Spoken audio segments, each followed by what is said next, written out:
ನಮಸ್ತೆ ಸ್ನೇಹಿತರೆ, ನನ್ನ ಯೂಟ್ಯೂಬ್ ಚಾನಲ್ಗೆ ಸ್ವಾಗತ. ನಮ್ಮ ದೇಶದ ಪ್ರಸ್ತುತ ವಿದ್ಯಮಾನ ಅಂದರೆ ಒಂದು ಗಲ್ಫ್ ದೇಶದ ಯುದ್ಧ, ಜೊತೆಗೆ ದುರಂಧರ್ ಪಾರ್ಟ್ 2 ದ ರಿವೆಂಜ್.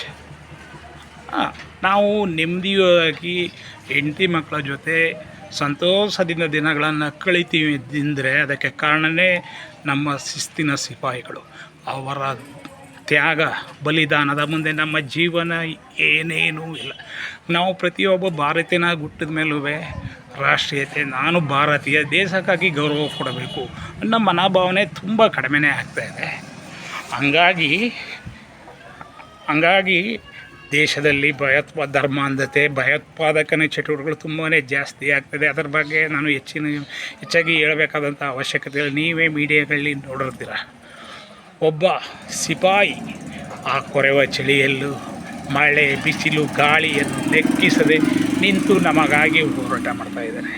ನಾವು ಅವ್ರಿಗೆ ಯಾವ ರೀತಿ ಮರ್ಯಾದೆ ಕೊಡ್ತಾಯಿದ್ದೇವೆ ಸ್ವಾಮಿ, ನೋಡಿದ್ದೀರಾ? ಅವ್ರಿಗೆ ನಡೆಸ್ಕೊಳ್ಳೋಂಥ ರೀತಿ ನಿಜವಾಗಲೂ ತುಂಬ ಶೋಚನೀಯ ಸ್ಥಿತಿ.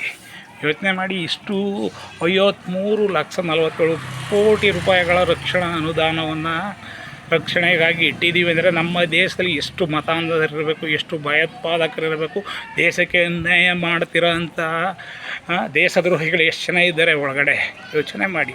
ನಮ್ಮನ್ನು ನಾವು ರಕ್ಷಣೆ ಮಾಡಬೇಕು ಅಂದರೆ ಸೈನಿಕರ ಸಹಾಯ ಮಾಡಬೇಕು, ಜೊತೆಗೆ ದೇಶದ ರಕ್ಷಣೆ ಪ್ರಮುಖವಾಗಿರುತ್ತೆ. ದುರಂಧರ್ 2 ದ ರಿವೆಂಜ್ ಚಲನಚಿತ್ರ. ಅದರಲ್ಲಿ ಏನೋ ಕೆಲವರು ಅಭಿಪ್ರಾಯ ಪಡೋದ್ರೆ ಪ್ರೊಪಗಂಡ ಅಂತ.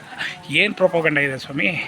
ಪ್ರೊಪಗಂಡ ಅನ್ನೋಕ್ಕಿಂತ ಹೆಚ್ಚಾಗಿ ಚಲನಚಿತ್ರ ಅನ್ನೋದು ಜನರ ಮೇಲೆ ಪರಿಣಾಮಕಾರಿಯಾಗಿ ಪರಿಣಾಮವನ್ನು ಬೀರುತ್ತೆ. ಸೊ ಹಂಗಾಗಿ ಆ ಚಲನಚಿತ್ರ ಮುಖಾಂತರ ನಮ್ಮಲ್ಲಿ ರಾಷ್ಟ್ರೀಯತೆ, ನಾವು ಭಾರತೀಯರು, ಒಬ್ಬ ಸೈನಿಕ ಎಷ್ಟು ಕಷ್ಟವನ್ನು ಪಡಬೇಕು, ನಾವು ನೆಮ್ಮದಿಯಾಗಿರಬೇಕು ಅನ್ನೋದನ್ನು ಸಿಂಬಾಲಿಕ್ಕಾಗಿ ನಾವೆಲ್ಲ ಒಬ್ಬ ಮಿನಿ ದುರಂಧರ್ ಯಾಕೆ ಆಗಬಾರ್ದು, ಪ್ರತಿಯೊಬ್ಬ ಭಾರತೀಯರು ಎಚ್ಚೆತ್ತಲ್ಬಾರ್ದು ಅನ್ನೋ ಉದ್ದೇಶದಿಂದ ಮಾಡಿರ್ಬೋದಲ್ವ.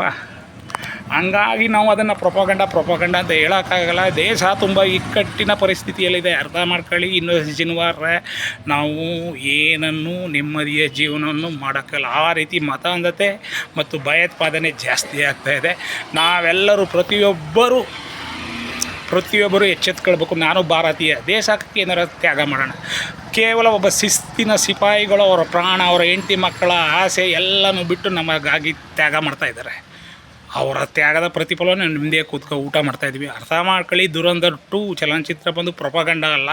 ಆ ದುರಂಧರಲ್ಲಿರೋ ಕ್ಯಾರೆಕ್ಟರ್ ನಾವೆಲ್ಲ ಅಳವಡಿಸ್ಕೊಂಡು ಅಥವಾ ದೇಶಕ್ಕಾಗಿ ಏನಾದ್ರು ದೇಶ ಸೇವೆಯಾಗಿ ನಮ್ಮ ಕೈಲಾದ ಪ್ರಾಮಾಣಿಕ ಪ್ರಯತ್ನ ಅಥವಾ ಸೈನಿಕರುಗಳು ಏನು ಮಾಡ್ತಾರೆ ಅದನ್ನು ಗುರುತಿಸೋಂಥ ಕಾರ್ಯಕ್ರಮಗಳಾಗಬೇಕು. ದೇಶದಲ್ಲಿ ಮತ್ತಷ್ಟು ರಾಷ್ಟ್ರೀಯ ಮತ್ತು ದೇಶಭಕ್ತಿ ಬೆಳೆದಾಗ ನಾವು ಅಭಿವೃದ್ಧಿಯನ್ನು ಕಾಣ್ಬೋದು. ಇಲ್ಲಾಂದರೆ ತುಂಬ ಕಷ್ಟ. ನನ್ನ ಯೂಟ್ಯೂಬ್ ಚಾನಲ್ ಇಷ್ಟವಾದರೆ ದಯವಿಟ್ಟು ಲೈಕ್ ಮಾಡಿ ಮತ್ತು ಸಬ್ಸ್ಕ್ರೈಬ್ ಮಾಡ್ಕೊಳ್ಳಿ. ಧನ್ಯವಾದಗಳು ಸ್ನೇಹಿತರೆ.